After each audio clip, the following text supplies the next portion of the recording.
Assalamualaikum warahmatullahi wabarakatuh. Perkenalkan, nama saya Dewi Ayasa Syafruddin. Saya dari kelas 11 MIA 1.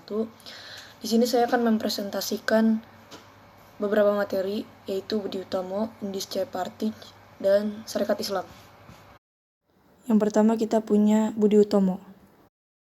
Latar belakang pergerakan Budi Utomo sendiri diawali dengan didirikannya sekolah Stovia di penghujung abad ke-19 ketika berbagai wabah penyakit tersebar di Pulau Jawa. Saat itu pemerintah kolonial Belanda mengalami kesulitan dalam mengatasi masalah ini karena sangat mahal untuk mendatangkan dokter dari Eropa. Akhirnya pemerintah Hindia Belanda memutuskan mendirikan Stovia untuk menghasilkan dokter-dokter yang berasal dari kalangan pribumi. Stovia membebaskan biaya pendidikan bagi mahasiswanya dan untuk menarik minat kaum bumi putra. Lahirnya Budi Utomo diawali dengan pertemuan antara pendiri Budi Utomo dengan Dr. Wahidin Soehartosodo. Saat itu Dr. Wahidin mencetuskan ide untuk mencerdaskan bangsa melalui studi funds atau dana pendidikan agar tidak mudah diadu oleh penjajah. Sedangkan Sutomo dan kawannya juga memiliki rasa nasionalisme perjuangan yang tinggi. Gagasan mereka pun cocok untuk digabungkan. Setelah rangkaian diskusi, akhirnya Perhimpunan Budi Utomo dibentuk. Tujuan Budi Utomo sendiri yaitu untuk menjamin kehidupan bangsa yang terhormat. Fokus organisasi ini adalah bidang sosial, pendidikan, pengajaran, dan kebudayaan. Awalnya keanggotaan terbatas hanya pada penduduk Jawa dan Madura, namun pada akhirnya meluas sampai Bali. Materi yang kedua adalah Sarekat Islam. Latar belakang Sarekat Islam tahun 1911 didirikan oleh Haji Saman Hudi di Solo adalah karena adanya keinginan untuk memajukan kepentingan ekonomi para pedagang Islam di Indonesia.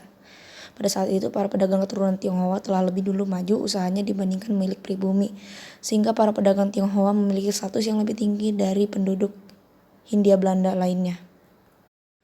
Perkembangan SI sendiri atau Sarekat Islam tidak terbatas di Pulau Jawa saja. Sarekat Islam dimaksudkan untuk membela kepentingan pedagang-pedagang Indonesia dari ancaman para pedagang Cina.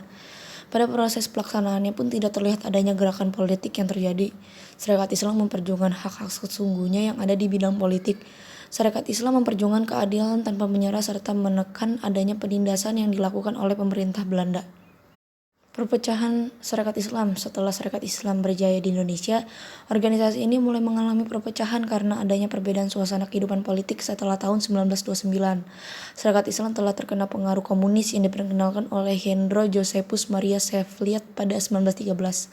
Satu tahun setelahnya, yaitu 1914, Shevliet bersama Adolf Bars mendirikan Indische Sozial-Demokratische Vereniging atau bisa disingkat ISDV di Semarang. Semau sendiri tidak menyetujui jika Sarekat Islam harus mengirimkan wakilnya ke dalam Volksraad atau Dewan Perwakilan Rakyat.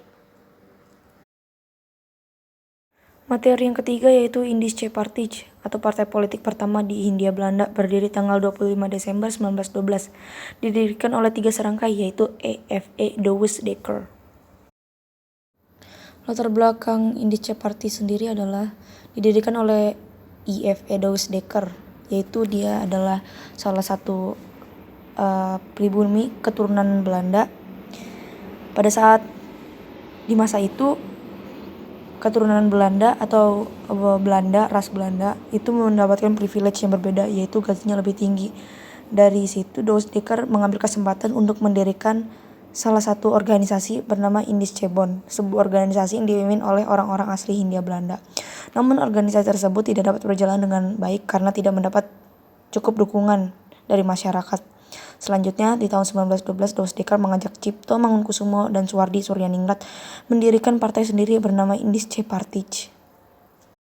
Program kerja Indische Partij yaitu menyerap cita-cita nasional Hindia atau Indonesia, memberantas kesombongan sosial dalam pergaulan baik dalam pemerintahan maupun kemasyarakatan, memberantas berbagai usaha yang mengakibatkan kebencian antar agama, memperbesar pengaruh pro-Hindia di pemerintahan, berusaha mendapatkan hak bagi semua orang Hindia dalam pengajaran, harus bertujuan untuk kepentingan ekonomi Hindia dan memperkuat ekonomi yang mereka yang lemah. Baik, mungkin hanya itu yang bisa saya jelaskan. Bagi teman-teman yang ingin bertanya, boleh hubungi saya di nomor tersebut atau email ke saya yang sudah saya tuliskan di sini. Sebelumnya, terima kasih. Assalamualaikum warahmatullahi wabarakatuh.